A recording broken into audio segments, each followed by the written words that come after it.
House, and Fox News contributor Newt Gingrich for 20 years. Speaker Gingrich represented Atlanta's northern suburbs when he served as a congressman for Georgia's 6th congressional district.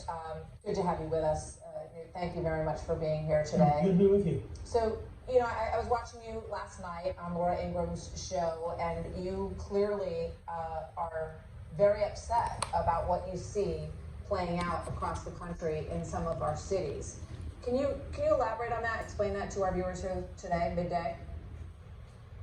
Sure. We at Gingrich 360, we've been getting emails from people all over the country. We just this morning got one alleging that there were 1,400 dead people voting in Michigan. We've begun checking it. The first 10 people we looked up, in fact, were dead and did vote quite successfully. And so we're now going through the whole list of 1,400. We've had all sorts of strange things happening. From a Georgia perspective, Savannah magically finds 15,000 votes that they had somehow misplaced. I have grave doubt. You know, you can talk all you want to about what they finally did in Philadelphia several days after they had a court order insisting that they do it. But in Fulton County, Georgia, for example, they were blocking people from coming as observers. In some parts of the country, they actually were putting up covers of the windows so you couldn't even look in. And I just would suggest to you that there's an awful lot of this kind of thing going on.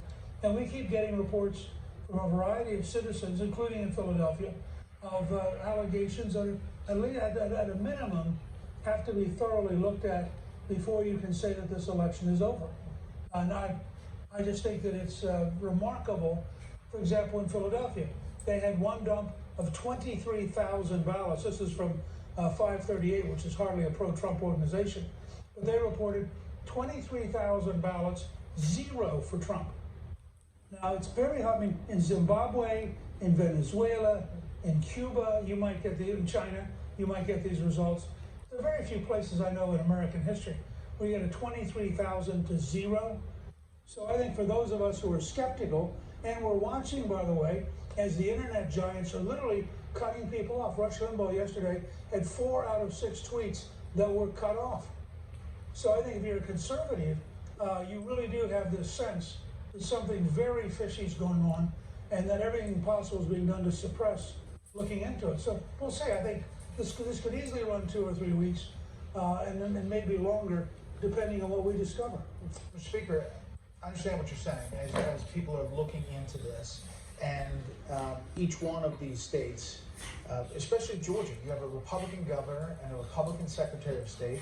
They are coming out and briefing, and they have not seen widespread fraud as of yet. If you're finding things, they're probably going to look into it because there's going to be a recount. But for the president to come out the other night and say definitively in that press conference that Democrats are stealing the election, that there is fraud, doesn't that hurt the system overall? Even if he believes it, to say it without showing what that is, doesn't it hurt to have the President of the United States doing that? Well, look, I think it hurts, but I think it also hurts if you have that level of fraud.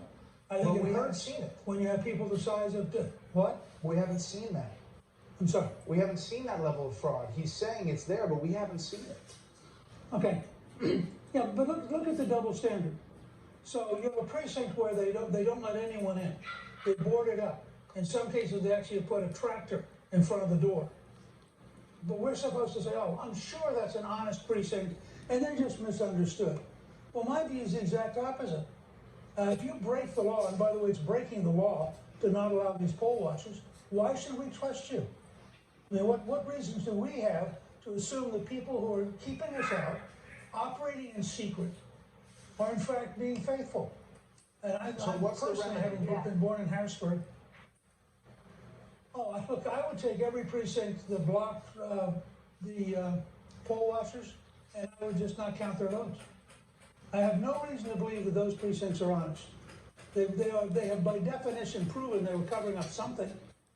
So the burden ought to be on them to prove that they're being honest. Without showing how they're not honest?